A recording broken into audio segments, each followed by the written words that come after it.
जय हिंद दोस्तों, मेरे चैनल डिफेंस डिस्कशन में आप सभी का स्वागत है। दोस्तों, सबसे पहले तो आपको स्वतंत्रता दिवस की बहुत बहुत शुभकामनाएं, मुबारकबाद। दोस्तों, प्रधानमंत्री मोदी को आपने लाल किले से सुना होगा, मैंने भी सुना।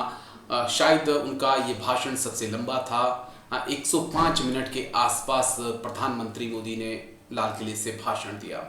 और हमेशा की तरह जिसके लिए प्रधानमंत्री जाने जाते हैं कि वो बोलते बहुत अच्छा हैं, वो लोगों के साथ बहुत अच्छा कांटेक्ट करते हैं अपनी जुबान के जरिए। अब बहुत सारी बातें कही प्रधानमंत्री ने, फ्यूचर के सपने दिखाए, 2047 की बात की, विकसित भारत की बात की। लेकिन मैं जो बात करना चाहता हूँ वो थोड़ा सा हटकर है। शायद मुझे वो सुनने को नहीं मिला जो मैं सुनना चाहता था।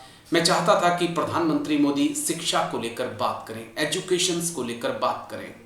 एजुकेशन को लेकर कोई ज़्यादा बात बीजेपी और बीजेपी के नेता और प्रधानमंत्री करते नहीं हैं।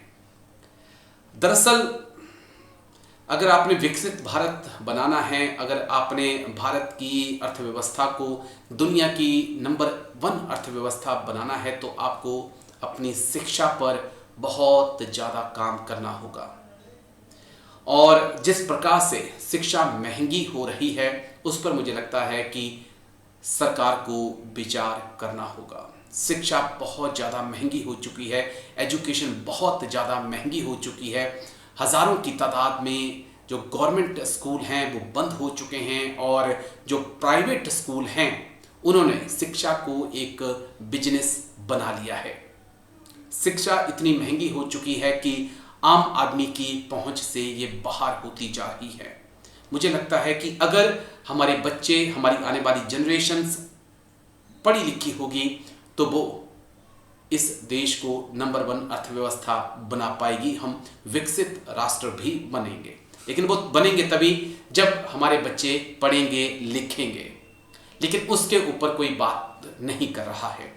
सरकारी स्कूलों को बंद किया जा रहा है और प्राइवेट स्कूल लगातार अपनी फीस में बढ़ोतरी कर रहे हैं।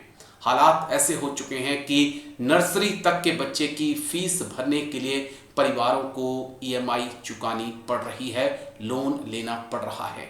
हाल ही में एक रिपोर्ट भी सामने आई थी जिसमें इस बात का जिक्र था कि बच्चों की स्कूल भरने के लिए, वो भी नर्सरी क्लास की, आगे मत जाइए, नर्सरी क्लास की फीस भरना माता पिता के लिए मुश्किल हो चुका है, और उसके फीस भरने के लिए लोन लेना पड़ रहा है और ईएमआई माता पिता को चुकानी पड़ रही है। प्रधानमंत्री मोदी बातें बहुत अच्छी करते हैं, सुनने में बहुत अच्छी लगती हैं, लेकिन जो मेरा पॉइंट है कि वो पॉइंट ये है कि आप अगर विकसित भारत का सपना पूरे देश को दिखा रहे हैं तो आप क्यों नहीं शिक्षा को फ्री कर देते हैं। क्यों ये जो प्राइवेट स्कूल जिन्होंने शिक्षा इतनी महंगी कर रखी है कि कोई आम आदमी का बच्चा वहाँ नहीं पढ़ सकता, क्यों नहीं उन स्कूलों को फ्री कर दिया जाता है पढ़ाई के लिए, या फिर गवर्नमेंट एक तय करे कि इससे ज़्यादा फीस नहीं होगी। सरकारी स्कूल और प्राइवेट स्कूल की फीस बराबर हो, या फिर जितने प्राइवेट स्कूल हैं सबको सरकारी स्कूलों में मर्ज किया जाए। अध्यापकों की, टीचर्स की जो सैलरी है वो भी फिक्स की जाए, और स्कूलों में जो बच्चों की फीस है वो भी फिक्स की जाए। ये सच यही है कि अगर देश का युवा, देश का बच्चा पढ़ेगा तभी देश आगे बढ़ेगा।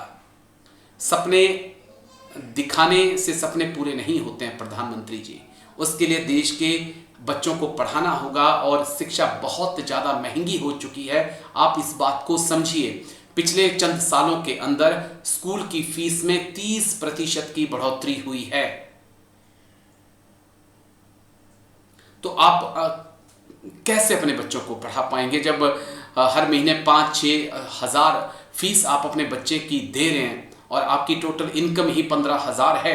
5,000 6,000 अगर आप स्कूल के बच्चों की फीस के तौर पर दे रहे हैं, उनका खाना पीना, ड्रेसेस अलग से, किताबें अलग से, कैसे होगा? यही कारण है कि बच्चों की फीस भरने के लिए ईएमआई लोगों को लेनी पड़ रही है।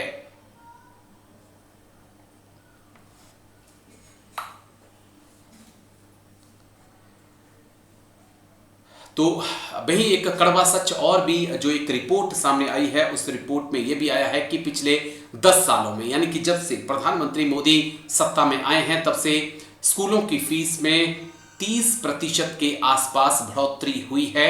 वहीं अगर इनकम की हम बात करें तो सालाना केवल 0.4% की ग्रोथ हो रही है,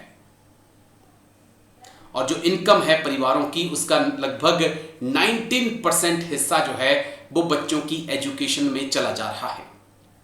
बच्चों सिर्फ वो फीस में है, उसके अलावा किताबें, कॉपियां, बच्चों की ड्रेसेस वो अलग चीज हैं। तो इसलिए कहने का मतलब मेरा सिर्फ ये है कि आप प्राइवेट स्कूल जो हैं उनके ऊपर रोक लगाइए, उन्हें सरकारी स्कूलों में मर्ज करिए और एक बराबर फीस रखिए, चाहे वो टाटा बिरला का बच्चा है, चाहे एक रिक्शे वाले का बच्चा है। स्कूल की फीस सबके लिए एक बराबर रखिए, और जो सरकारी स्कूल बंद हो रहे हैं उन्हें फिर से खुलाइए, प्राइवेट स्कूलों पर ताला लगवाइए, और जो प्राइवेट स्कूल में टीचर्स हैं सबको सरकारी में ट्रांसफर करिए, और फिर एक फिक्स सैलरी उनकी तय करिए। और उसके बाद देखिए, अगर देश का बच्चा पढ़ेगा तो देश तभी आगे बढ़ेगा, देश तभी विकसित राष्ट्र बन पाएगा, दुनिया की नंबर 1 अर्थव्यवस्था बन पाएगा। जिस देश का बच्चा पढ़ेगा नहीं, वो देश, प्रधानमंत्री जी, कभी भी विकसित राष्ट्र नहीं बन सकता है। तो रिक्वेस्ट है आपसे, बहुत कुछ बातें आपकी सुनी और पिछले 11 साल से आपसे सुन रहे हैं, लेकिन शिक्षा पर जो बात होनी चाहिए, जिस लेवल पे बात होनी चाहिए, वो बात नहीं हो रही है।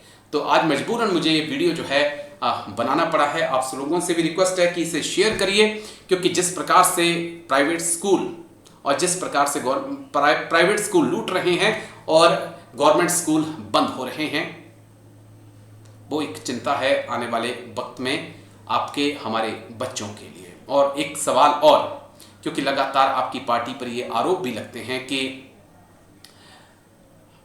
अगर जनता, बच्चे अनपढ़ रहेंगे तब तो सवाल नहीं पूछेंगे।